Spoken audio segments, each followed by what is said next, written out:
آج انسان سوچتا ہے بہت زیادہ سردی ہے نماز پڑھنے کیسے جائیں، بہت زیادہ گرمی ہے نماز پڑھنے کیسے جائیں، بہت زیادہ بارش ہے نماز پڑھنے کیسے جائیں۔ یاد کرو قبر میں کتنی زیادہ گرمی ہوگی، یاد کرو اس گھر کو جس گھر میں تنہائی ہی تنہائی ہوگی۔ آج اگر بیمار پڑ جاؤ آپ، بیٹا آ جاتا ہے، بیٹی آ جاتی ہے، بیوی آ جاتی ہے، ماں باپ آ جاتے ہیں، بھائی بہن آ جاتے ہیں اور سب دلاسا دیتے ہیں۔ کل جب آپ کو قبر میں عذاب دیا جائے گا تو وہاں کون آئے گا، وہاں کون دیکھنے والا آئے گا میرے بھائی، کون بچانے والا آپ کو آئے گا؟ کوئی نہیں آئے گا، صرف آپ رہیں گے اور آپ نے جو نیکیاں کی ہے وہ رہیں۔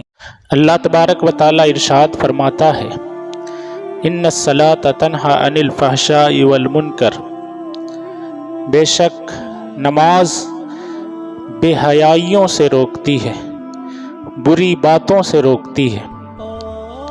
اللہ تبارک و تعالی کیا فرما رہا ہے کہ ان الصلاۃ، صلاۃ عربی میں نماز کے معنی میں بھی آتا کہ بے شک نماز برائیوں سے روکتی ہے، بری چیزوں سے روکتی ہے۔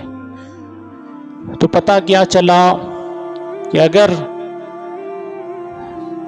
ہمیں برائیوں سے بچنا ہے، بری چیزوں سے رکنا ہے، نیکی کی طرف آنا ہے، اچھے کام کی طرف آنا ہے، تو ہمیں نماز شروع کرنی چاہیے، ہمیں نماز پڑھنی چاہیے۔ 50% گناہ تو ویسے ہی انسان، جب ایک انسان نماز پڑھتا ہے تو اسے خود ہی خراب لگتا ہے کہ میں کیسے جھوٹ بولوں، لوگ کہیں گے نماز پڑھ کر جھوٹ بول رہا ہے۔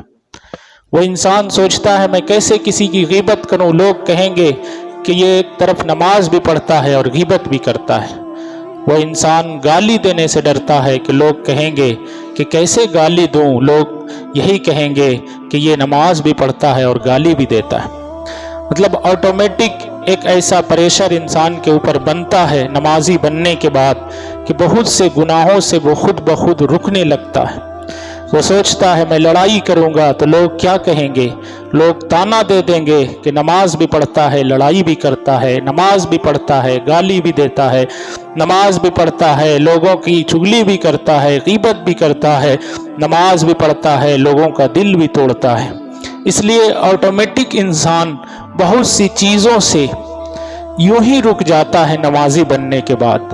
پلس پوائنٹ یہ رہتا ہے کہ ہر وقت وہ پاک صاف رہتا ہے، ہر وقت اللہ کی رحمت میں وہ رہتا ہے، ہر وقت فرشتے اس کو گھیر کر رکھتے ہیں، ہر وقت اللہ کی رحمت کی بارش میں وہ نہا رہا ہوتا ہے۔ تو بہت سے انعام ہے، نقصان بہت زیادہ ہے نماز چھوڑنے کے، نقصان بہت زیادہ ہے۔ بہت سے نقصان بتائے گئے ہیں، بے نمازی کے رزق میں برکت نہیں ہوتی، بے نمازی کی عمر گھٹ جاتی ہے، اس طرح سے کئی طرح کے نقصان بتائے گئے ہیں۔ لیکن اپنے آپ کو، انسان کو سترک کرنا چاہیے، اپنے آپ کو ہر وقت یاد دلاتے رہنا چاہیے کہ یہ میری زندگی کچھ سالوں کی زندگی ہے، بہت دنوں کی زندگی نہیں ہے۔ 50 سال، 60 سال، 70 سال، 80 سال، بہت جیے تو 100 سال، اس کے بعد بھی 50 سال کے بعد کی زندگی تو ویسے ہی دوائی، علاج، پریشانی، کسی کے گھٹنے میں درد، کسی کے کمر میں درد، کسی کو بلڈ پریشر، کسی کا ہائی، کسی کا شوگر ہائی، مطلب بہت طرح کی بیماریاں ہو جاتی ہیں۔ اسی لیے اللہ تبارک و تعالی فرماتا ہے قرآن میں کہ دنیا ایک دھوکہ ہے، دنیا ایک دھوکہ ہے۔ ہم یہ سمجھتے ہیں کہ دنیا ہی سب کچھ ہے، ہر انسان لگا ہوا ہے دنیا کو حاصل کرنے میں۔ اس دنیا کو حاصل کرنے کے چکر میں کوئی اپنے بھائی سے لڑ رہا ہے، کوئی اپنے والد سے لڑ رہا ہے، کوئی اپنے پڑوسی سے لڑ رہا ہے، کوئی اپنے رشتہ دار سے لڑ رہا ہے، کوئی اپنے دوست سے لڑ رہا ہے۔ باپ بیٹے میں جنگ ہو رہی ہے، بھائی بھائی میں جنگ ہو رہی ہے، پڑوسی ایک دوسرے کے دشمن بن گئے، محلہ محلہ ایک دوسرے کا دشمن۔ کس لیے؟